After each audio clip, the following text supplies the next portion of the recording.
Hello and welcome, आप सबका स्वागत है। मैं आपका होस्ट और दोस्त बुबाई लेके आ गया हूँ नया एक वीडियो। आज का जो वीडियो है वो है मोहम्मद सबके लिए सीरीज़ का पार्ट 7।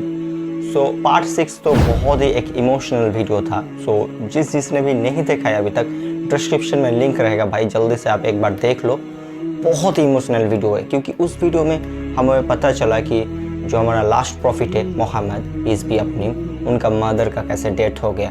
यानी कि 6 साल की उम्र में प्रॉफिट मोहम्मद पीस बी अपने, उनका फादर एंड मदर सब लोग चले गए।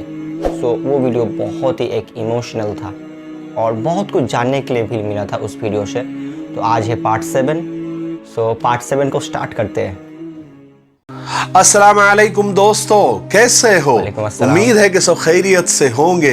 अल्लाह आप लोगों को ऐसे ही खुश रखे। सरकार दो आलम सल्लल्लाहु अलैहि वसल्लम की पूरी जिंदगी पर बनने वाली वीडियो सीरीज जिसका नाम मोहम्मद सब के लिए है, उसका ये 7वां हिस्सा यानी पार्ट 7 है। थोड़ा हम रिकैप कर लेते हैं कि हमने छठे हिस्से में क्या सुना।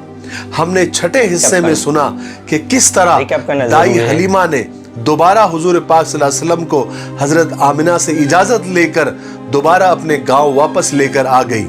और फिर एक दिन बकरियां चराते हुए हजरत जिब्राइल अलैहिस्सलातु वस्सलाम और कुछ फरिश्ते आए और आप सल्लल्लाहु अलैहि वसल्लम के सीने मुबारक को चाक किया और दिल को निकालकर जमजम से धोकर दोबारा वापस रख दिया। फिर दाई हलीमा ने इस वाक़ये से डर कर और सहम कर कि आगे चलकर कोई ऐसा वाक़या ना हो जाए जिससे मोहम्मद सल्लल्लाहु अलैहि वसल्लम को नुकसान हो, तो बीबी आमिना के पास हुजूर को छोड़ दिया। फिर एक दिन बीबी आमिना अपने ननियाल यानी यसरब गई। यसरब मदीना का पुराना नाम है।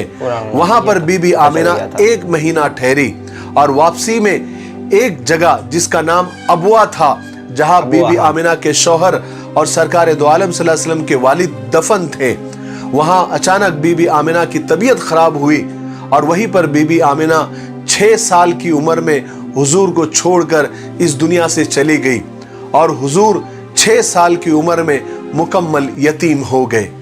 चलिए अब आगे सुनते हैं। जब मक्का में ये खबर पहुंची कि बीबी आमिना का इंतकाल हो गया तो मक्का में कोहराम मच गया। जब हुजूर पाक सल्लल्लाहु अलैहि वसल्लम के सर से अपनी मां का साया भी उड़ गया तो उम्मे ऐमन हुजूर को लेकर मक्का आ गई और हुजूर को उनके दादा अब्दुल मुत्तलिब के हवाले करते हुए कहने लगी कि ऐ कुरैश के सरदार मोहम्मद का अब तुम्हारे सिवा कोई नहीं। अब्दुल मुत्तलिब ने कहा, उम्मे ऐमन, क्या तू ये समझती है कि मैं अब्दुल्ला की निशानी को यूं ही बेहिफाजत और अकेला और तन्हा छोड़ दूंगा? मोहम्मद मेरे दिल का टुकड़ा है, मेरी बूढ़ी और सफेद आंखों की रोशनी है। ये हमजा, अकील, हारिस, अबू लहब, अब्बास ये बेशक मेरे बेटे हैं, मगर रब्बे काबा की कसम मोहम्मद मुझे इन सब से बहुत ज्यादा प्यारा है। उम्मे ऐमन, तो मेरी मोहब्बत का अंदाजा नहीं कर सकती। काश ये दिल दिखाने की चीज होती। तो फिर आप सल्लल्लाहु अलैहि वसल्लम के दादा ने आप सल्लल्लाहु अलैहि वसल्लम को अपनी परवरिश में, अपनी तरबियत में लिया और अब्दुल मुत्तलिब आप सल्लल्लाहु अलैहि वसल्लम से बेहद मोहब्बत करते थे, हर वक्त अपने साथ रखते थे, आपकी देखभाल करते थे और आप सल्लल्लाहु अलैहि वसल्लम को अपने सारे बेटों से ज्यादा चाहते थे, मोहब्बत करते थे। घर में बीबी आमिना की बांदी उम्मे ऐमन आपका ख्याल रखती थी क्योंकि अब्दुल मुत्तलिब की सख्त ताकीद थी कि मेरे पोते का खास ख्याल रखना, कभी उसकी तरफ से बेपरवाही मत करना और उससे बेहद मोहब्बत करना। और इस तरह आप सल्लल्लाहु अलैहि वसल्लम अपने दादा की शफकत, मोहब्बत की वजह से अपने वालिदा का कुछ गम भूल गए। लेकिन कुदरत जिसको बड़ा बनाना चाहती है उसको आजमाइशों के भट्टियों में तपाती है, मुसीबतों गमों के कांटेदार झाड़ियों से गुजारती है। ऐशो इशरत से बड़ी शख्सियतों को जानबूझकर दूर रखा जाता है। मुसीबतों मशक्कतों के अंधेरों से ही बुलंदियों के सूरज तुलू हुआ करते हैं। खुदा का यही दस्तूर है, यही उसकी सिफत है और इसी में उसकी मसलिहत भी है। मैं इसलिए ऐसा कह रहा हूं क्योंकि अभी 2 ही साल गुजरे थे कि दादा अब्दुल मुत्तलिब भी इस दुनिया से चल बसे। उन्होंने भी दुनिया को खैरबाद कह दिया और मोहम्मद सल्लल्लाहु अलैहि वसल्लम को अकेला छोड़ दिया। لیکن مرتے مرتے عبد المطلب کو یہ بڑا غم تھا, بڑا صدمہ تھا کہ یہ بے ماں باپ کا بچہ اسے ابھی کون سنبھالے گا. کاش میں کچھ دن اور زندہ رہتا جب تک کہ محمد اپنے پیروں پر نہ کھڑا ہو جاتا. عبد المطلب کی اس آرزو پر, اس آخری آرزو پر قدرت مسکرا رہی تھی, گویا یوں کہہ رہی تھی کہ اے ہاشم کے بیٹے, محمد کو بے سہارا سمجھ کر روتا ہے.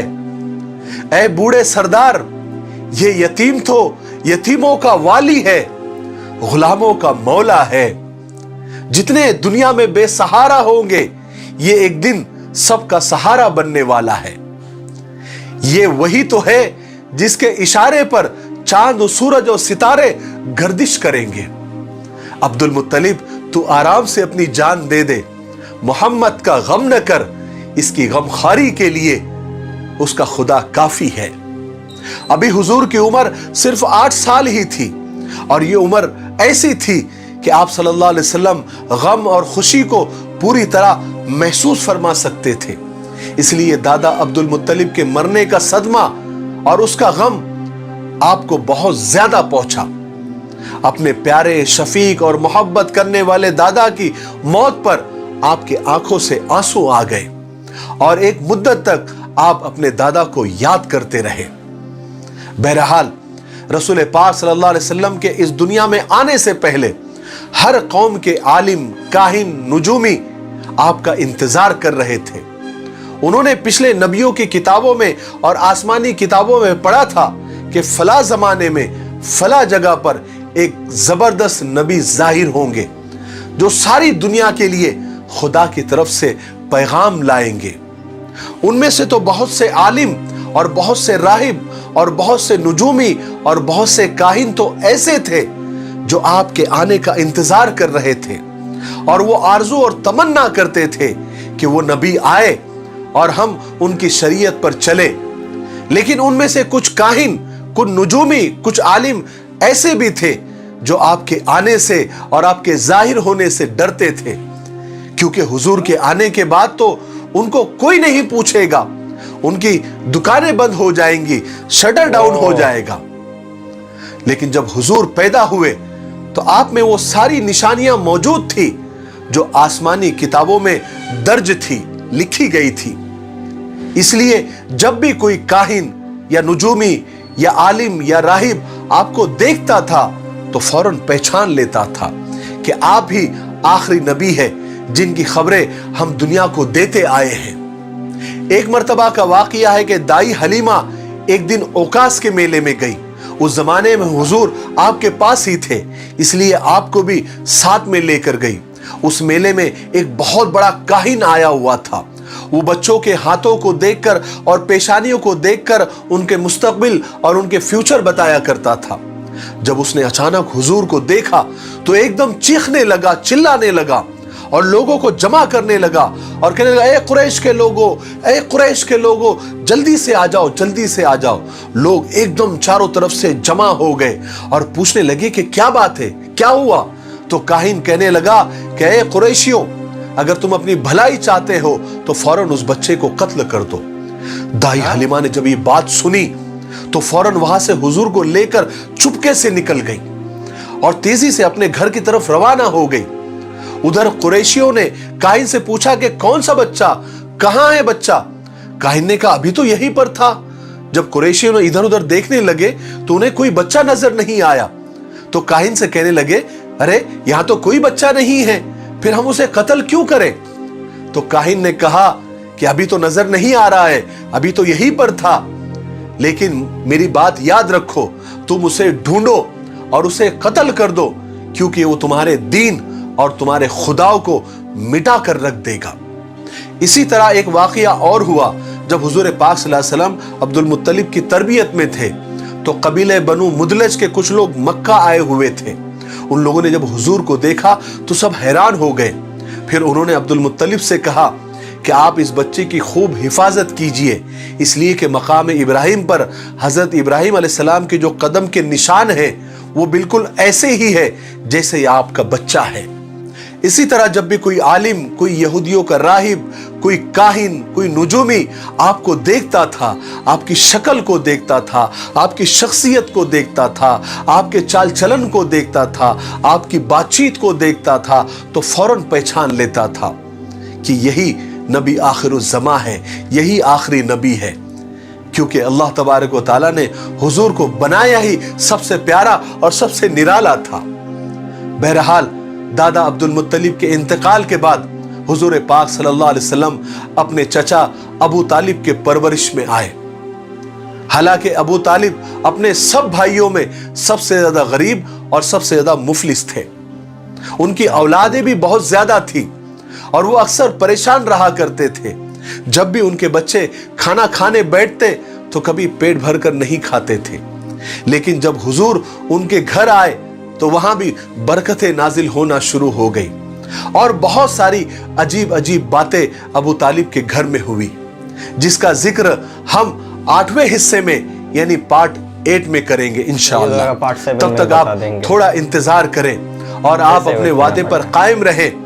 आप ये जो सीरीज हमने शुरू की है मोहम्मद सब के लिए, इसके सब हिस्सों को और सब पार्ट्स को आप जरा गौर से देखिए और अपने खानदान में, अपने रिश्तेदारों में, अपने दोस्तों में इसको ज्यादा से ज्यादा शेयर करें, ताकि नबी पाक सल्लल्लाहु अलैहि वसल्लम को और हमारे सबसे प्यारे नबी की जिंदगी को और उनको हम करीब से जाने और उनकी छोटी छोटी बातों को हम समझें और उस पर अमल करने वाले बने। मुझे उम्मीद है कि आप अपने वादे पर कायम रहेंगे और इन वीडियोस को आप ज्यादा से ज्यादा शेयर करेंगे। तब तक मेरे लिए, पूरी उम्मत के लिए और पूरी इंसानियत के लिए खैर और भलाई की दुआ करते रहे। अस्सलामु अलैकुम व रहमतुल्लाहि व बरकातुहू। वालेकुम अस्सलाम व रहमतुल्लाहि व बरकातुहू। सो देखते देखते पार्ट 7 भी ख़त्म हो गया। पार्ट 7 में कुछ 3-4 हिस्से मुझे पता चला कि कैसे मोहम्मद सल्लल्लाहु अलैहि वसल्लम, उनका जो दादाजी थे वो भी 2 साल के बाद, यानी कि जब प्रॉफिट मोहम्मद सल्लल्लाहु अलैहि वसल्लम की उम्र बस 8 साल हुए तभी गुजर गए, दुनिया छोड़ के चले गए। और भी बहुत सारे इंसिडेंट इस पार्ट 7 से मुझे पता चला। डे बाय डे ये जो एपिसोड है और भी इंटरेस्टिंग हो रहा है। मुझे तो बहुत ही अच्छा लग रहा है क्योंकि मुझे बहुत कुछ जानने के लिए मिल रहा है, जो मुझे नहीं पता था वो मुझे जानने के लिए मिल रहा है। तो मिलते हैं इस सीरीज का पार्ट 8 के साथ। तब तक सब लोग अच्छे से रहो, खुश रहो। Tata and bye bye.